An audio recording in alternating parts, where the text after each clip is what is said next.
No os hagáis tesoros en la tierra donde la polilla y el orín corrompen, y donde ladrones minan y hurtan, sino haceos tesoros en el cielo donde ni la polilla ni el orín corrompen, y donde ladrones no minan ni hurtan, porque donde está vuestro tesoro, allí estará también vuestro corazón. Mateo 6, 19 al 21. Capítulo 4. Nuestras verdaderas riquezas están en el cielo. No importa cuánta enseñanza recibamos con respecto a la naturaleza del dinero, a la necesidad de evitar el amor indebido por el mismo, las formas apropiadas de adquirirlo y la libertad de disfrutar la rica creación de Dios. Debemos esforzarnos constantemente por mantener una perspectiva bíblica y cristocéntrica con respecto a la prosperidad material y espiritual. El mandamiento del apóstol Pablo, poned la mira en las cosas de arriba, no en las de la tierra, en Colosenses 3:2, debe estimular recordatorios constantes a frustrar las tentaciones incesantes que nos rodean y que llevamos dentro. Sin embargo, como sugerimos en el capítulo anterior, muchas fuerzas en la sociedad actual acelerada, de alta tecnología y orientada al consumidor, les hacen una guerra implacable a la perspectiva bíblica sobre el dinero y las posesiones. Al parecer, la meta máxima a los ojos del mundo es que las personas depositen una confianza suprema en la propia prosperidad y en su capacidad para manipular sus herramientas para su beneficio propio. Pero esa meta, de muchas maneras, sencillamente refleja las actitudes adoptadas por personas hace 70 años en un momento crucial de la historia norteamericana. El historiador Frederick Lewis Allen describió el criterio que tenían los norteamericanos del buen momento económico del verano de 1929. Veamos. Por todos lados se escuchaba la nueva sabiduría expresada sabiamente, que a la prosperidad le corresponde una decadencia. Pero hombre, si apenas comenzamos, conviértase en alcista en Norteamérica, haga valer a los Estados Unidos. Óigame bien, algunos de estos precios le parecerán terriblemente bajos en un par de años. No pierda de vista esas acciones, están ascendiendo a 500. Las posibilidades de esta compañía son ilimitadas.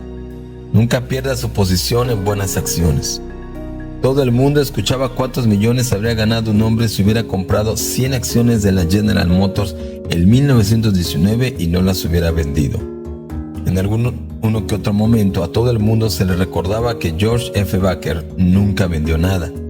En cuanto a la amenaza de la especulación, se aseguraba con mucha labia que, como proclamara el exgobernador Stokes de Nueva Jersey en un discurso elocuente, Colón, Washington, Franklin y Edison todos habían sido especuladores.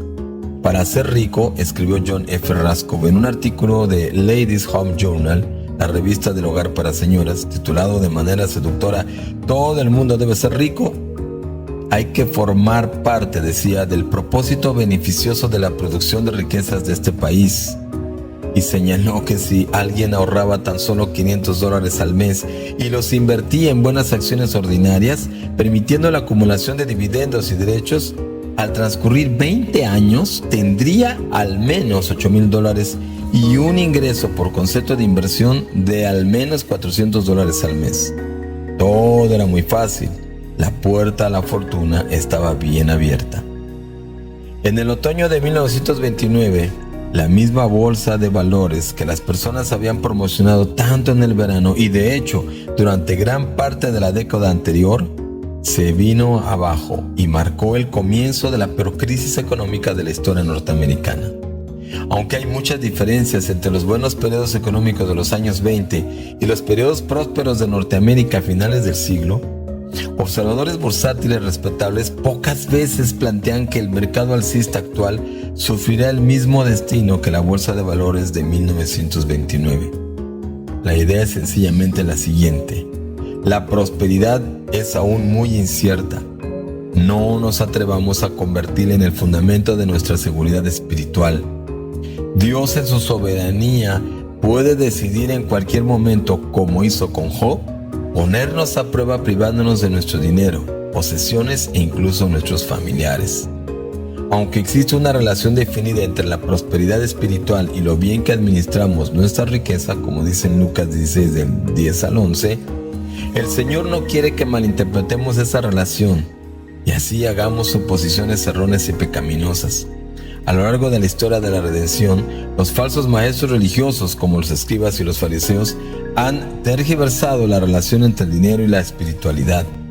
En lugar de ceñirse a la fórmula bíblica que plantea que la responsabilidad fiscal le concede a los creyentes la oportunidad de ser bendecidos en un ministerio espiritual, los falsos maestros han enseñado que la bendición material es el resultado de la superioridad espiritual. Si poseemos bienes de este mundo en abundancia, eso debe significar que Dios está complacido con nosotros y no le importa si concentramos toda nuestra energía en la acumulación de más riqueza. Esta es verdaderamente una definición extendida del evangelio actual de la prosperidad y no podría ser más errónea y no bíblica. Una enseñanza como esa tergiversa totalmente pasajes como Deuteronomio 28 del 1 al 3. Acontecerá que si oyeres atentamente la voz de Jehová tu Dios para guardar y poner por obra todos sus mandamientos que yo te prescribo hoy, también Jehová tu Dios te exaltará sobre todas las naciones de la tierra, y vendrán sobre ti todas esas bendiciones y te alcanzarán, si oyeres la voz de Jehová tu Dios. Bendito serás tú en la ciudad y bendito tú en el campo. De las bendiciones que hablaba Moisés, sin lugar a duda, están supeditadas a la obediencia a Dios. No está reflejando una bendición y aprobación si amasa lujos materiales y dinero extra, afanándose de un modo avaricioso y egoísta en tales empresas, como dice Proverbios 23, versículo 4. Asegurar tener la aprobación del Señor sobre la base solamente de su comodidad y prosperidad personal es deshonrar su nombre y malinterpretar grandemente su palabra. En respuesta principalmente a las enseñanzas erróneas y prácticas pecaminosas de los fariseos con respecto a las riquezas, como dice Mateo 23 del 1 al 7, versículos 25 al 28 y Lucas 16 del 14 al 15, Jesús en el Sermón del Monte enseñó a sus discípulos a tener una perspectiva correcta de las riquezas y las posesiones. No os hagáis tesoros en la tierra donde la polilla y el orín corrompen, y donde ladrones minan y hurtan, sino haceos tesoros en el cielo, donde ni la polilla ni el orín corrompen, y donde ladrones no minan ni hurtan, porque donde está vuestro tesoro, allí estará también vuestro corazón. La lámpara del cuerpo es el ojo, así que si tu ojo es bueno, todo tu cuerpo estará lleno de luz. Pero si tu ojo es maligno, todo tu cuerpo estará en tinieblas. Así que, si la luz que hay en ti es tinieblas, ¿cuántas no serán las mismas tinieblas? Ninguno puede servir a dos señores, porque o aborrecerá al uno y amará al otro, o estimará al uno y menospreciará al otro. No podéis servir a Dios y a las riquezas. Mateo 16, 19 al 24. Acá Jesús nos exhorta a tener un solo tesoro, una sola visión, un solo Señor, siempre que consideramos nuestras bendiciones materiales. Tener un solo tesoro. La advertencia clave en el planteamiento inicial de Jesús en el versículo 19 es que no acumulemos finanzas ni bienes materiales sencillamente para nuestra propia satisfacción.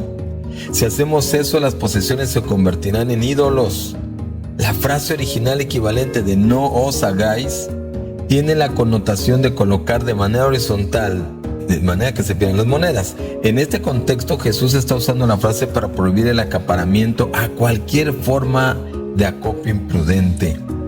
Ilustra las riquezas que sencillamente se almacenan para ponerlas a buen recaudo y no se usan. Una persona que hace eso por lo general se encuentra ansiosa por mostrar sus riquezas o exhibir una imagen de indulgencia holgada, como es en capítulo 12 de Lucas 12, 16 al 21. Por el contrario, nosotros debemos usar nuestras posesiones con alegría, sabiduría y generosidad para apoyar y extender el reino de Dios.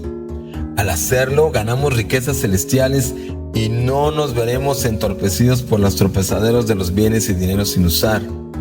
Además, tales posesiones ociosas tarde o temprano comenzarán a deteriorarse, y aunque pudiéramos proteger perfectamente nuestras riquezas del hurto, la destrucción o incluso de la ociosidad, finalmente las perdemos en nuestra muerte.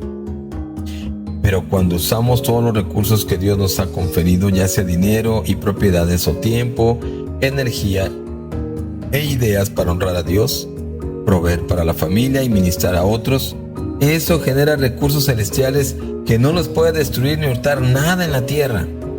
La seguridad celestial proporciona la única garantía absoluta de nuestros tesoros. Cristo continúa diciéndole a todos los que lo siguen que donde esté vuestro tesoro, allí estará también vuestro corazón, en Mateo 6:21. Sus posesiones más amadas están vinculadas de manera inseparable a sus deseos, prioridades y motivos más fuertes. Resulta imposible para el cristiano verdadero tener sus tesoros anclados en el mundo si su corazón está fijado en el cielo, como dice 1 de Juan, capítulo 2, versículo 15 al 16. Si su corazón está en lo cierto con respecto a sus riquezas, entonces invertirá dinero voluntariamente en el reino de Dios. Pero si está renuente a darle a Dios sus recursos y constantemente muestra actitudes de permitirse lujos, actitudes de tacañería y codicia, necesitará reevaluar su relación con el Señor. Cristo no les decía a los discípulos que si ellos gastaban sus riquezas en propósitos espirituales, sus corazones automáticamente se pondrían bien con Él, sino que decía que de la manera que gastemos nuestras riquezas demuestra la condición espiritual existente de nuestro corazón. Si su actitud hacia el uso del dinero revela un corazón injusto, remítase al libro de Nehemías. Adopte el patrón del pueblo de Dios. Tras regresar del exilio en Babilonia, los judíos se sometieron nuevamente a la palabra de Dios y comenzó un renacimiento. Abrió pues Esdras el libro a ojos de todo el pueblo y varios líderes se turnaban la lectura de la ley de Dios. En Nehemías 8, versículo del 5 al 8. El poder de la escritura los acusó de su pecado, los hizo regresar a la obediencia y fidelidad, apoyando la obra de Dios, y todos terminaron alabándolo a Él. En los capítulos 9 y 10 de Nehemías podemos encontrar esto. Nuestra actitud hacia el dinero y las posesiones constituye una preocupación vital para Dios, y cualquier obra genuina del Espíritu afectará esa actitud de manera positiva. Cuando Israel construyó el tabernáculo, vino todo varón a quien su corazón estimuló y todo aquel a quien su espíritu le dio voluntad con ofrenda a Jehová para la obra del tabernáculo de reunión, y para toda su obra y para las sagradas vestiduras. Lo tenemos en Éxodo 35, versículo 21. El rey David ofreció con generosidad para la construcción del templo, y los jefes de familia y los príncipes de las tribus de Israel, jefes de millares y de centenas, con los administradores de la hacienda del rey, ofrecieron voluntariamente, y se alegró el pueblo por haber construido voluntariamente, porque de todo corazón ofrecieron a Jehová voluntariamente. Asimismo se alegró mucho el rey David. Lo tenemos en 1 Crónicas 29, versículos de 2 al 6 y versículo 9. El principio bíblico para los creyentes siempre ha sido: honra a Jehová con tus bienes y con las primicias de todos tus frutos, y serán llenos tus graneros en abundancia y tus lagares rebosarán de mosto. Dice Proverbios 3, versículo 9 y 10. Cristo enseñó: dad y se os dará, medida buena, apretada, remecida y rebosando, darán en vuestro regazo, porque con la misma medida con que medís, os volverán a medir. En Lucas 6:38.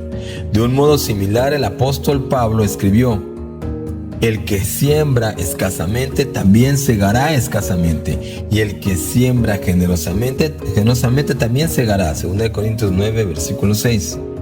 La generosidad siempre ha sido la fórmula de Dios para adquirir dividendos espirituales garantizados y permanentes.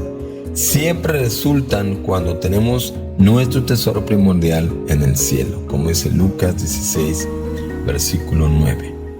Tener una sola visión. En Mateo 6, 22 al 23, Jesús entra en detalles sobre la ilustración del corazón y prácticamente lo denomina el ojo del alma. La lámpara del cuerpo es el ojo, así que si tu ojo es bueno, todo tu cuerpo estará lleno de luz. Pero si tu ojo es maligno, todo tu cuerpo estará en tinieblas. Así que si la luz que en ti hay es tinieblas, ¿cuántas no serán las mismas tinieblas? El ojo es el único canal de luz del cuerpo y por ende el único medio de visión. Asimismo el corazón, la mente, que es la mente, el corazón que es la mente, es el único canal del alma por medio del cual brillan las realidades espirituales. Por medio de él recibimos la verdad, el amor, la paz y el resto de las bendiciones espirituales de Dios. Por eso resulta esencial que mantengan su corazón u ojo espiritual limpio. Se refiere a claro y bien concentrado. Una traducción del equivalente griego de limpio como bueno, refiriéndose a un corazón que tiene una determinación y está dedicado a lo que es bueno con respecto a los recursos y al resto de los aspectos de la vida cristiana. Como dijera J.C. Ryle hace más de un siglo, la determinación es un gran secreto de la prosperidad espiritual. Un ojo maligno, un ojo que está dañado por una enfermedad o herida, se contrapone a esa claridad y determinación. No deja que entre luz y deja todo el cuerpo en tinieblas. Si nuestros corazones se abruman y preocupan por intereses materiales, se vuelven ciegos e insensibles a los intereses espirituales, en tinieblas. De acuerdo con la ilustración de Jesús, un ojo maligno es igual a un corazón egoísta e indulgente. Un corazón así se engaña a sí mismo y no puede reconocer la luz verdadera.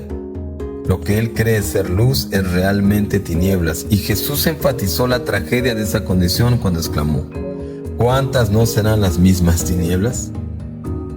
Por medio de comparaciones sencillas y aleccionadoras, Jesús presenta el principio que ya hemos visto de la manera que vemos el dinero y cómo lo gastamos constituyen una medida segura de nuestra verdadera condición espiritual. Tener un solo Señor. Jesús concluye su enseñanza en este pasaje sobre la perspectiva correcta hacia las posesiones materiales con un mandato claro sobre nuestra fidelidad. Ninguno puede servir a dos señores, porque aborrecerá al uno y amará al otro, o estimará al uno y menospreciará al otro. No podéis servir a Dios y a las riquezas, como dice Mateo 6:24. El equivalente griego de señores, kurios, la palabra kurios en ocasiones se traduce amo.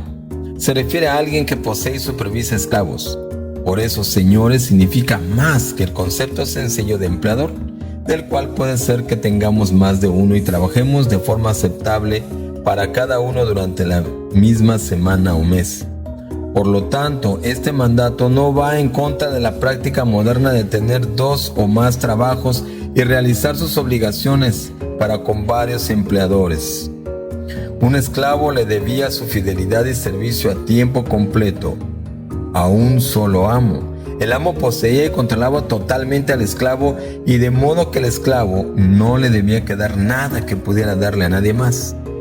No solo era difícil, sino también imposible servir a dos amos y prestarle una obediencia total y fiel a cada uno. Jesús afirmó la verdad, del cual Pablo y otros autores del Nuevo Testamento expresarían muchas veces, que Él era Señor y amo de sus seguidores, que eran los esclavos voluntarios. Romanos 6 explica que antes de la salvación usted y yo éramos esclavos de nuestro amo, el pecado. Pero cuando aceptamos la obra salvadora de Jesús, nos convertimos en esclavos de Dios y de sus mandatos justos, como dicen los versículos del 16 al 22. No podemos decir que Cristo es nuestro Señor si servimos a cualquier otro Señor. Las riquezas, nuestro trabajo, otras personas, nosotros mismos, que no sea Él. Si sabemos lo que dice la palabra de Dios sobre la perspectiva correcta hacia el dinero y su utilización adecuada, pero no aplicamos esas enseñanzas, demostramos que no somos completamente fieles a Cristo. Donde las riquezas tienen el dominio del corazón, escribió Juan Calvino, Dios ha perdido su autoridad. Con respecto a las riquezas, Dios por medio de su Hijo Jesucristo hace una distinción bien definida. Su tesoro está en la tierra o en el cielo. Su Señor es Dios o el dinero y los bienes terrenales. Las órdenes de esos dos señores son completamente incompatibles. Uno dice que ande por fe, pero el otro le exige que ande por vista. Uno le insta a ser humilde, pero otro lo tienta a ser orgulloso. Cristo es el Señor. Lo llama a poner su mente en las cosas del cielo, pero el Señor, que es las riquezas y el materialismo, lo llevan a centrarse en las cosas de la tierra. Si ha reconocido a Cristo como su Señor, rápidamente estará de acuerdo con la amonestación del apóstol Pablo. Si pues coméis o bebéis o hacéis otra cosa, hacedlo todo para la gloria de Dios. En 1 Corintios 10:31. G. Campbell Morgan tenía varias observaciones perspicaces sobre la identidad real del creyente y la temporalidad de su dinero y sus posesiones que todos los cristianos debían aceptar con respecto a sus tesoros. Debe recordar ardientemente que usted no es el hijo del presente, usted no es de la tierra, es más que polvo, es el hijo del mañana, es de las eternidades, es la progenie de la deidad. La magnitud de su vida no se puede circunscribir al punto donde el cielo azul se une en la tierra verde. Toda la realidad de su vida no puede quedar comprendida en la esfera pequeña en que vive. Usted pertenece al infinito. Si hace su fortuna en la tierra, pobre y tonta alma, ha hecho una fortuna y la ha guardado en un lugar donde no puede mantenerla. Haga su fortuna, pero guárdela donde la saludará en el amanecer de la nueva mañana.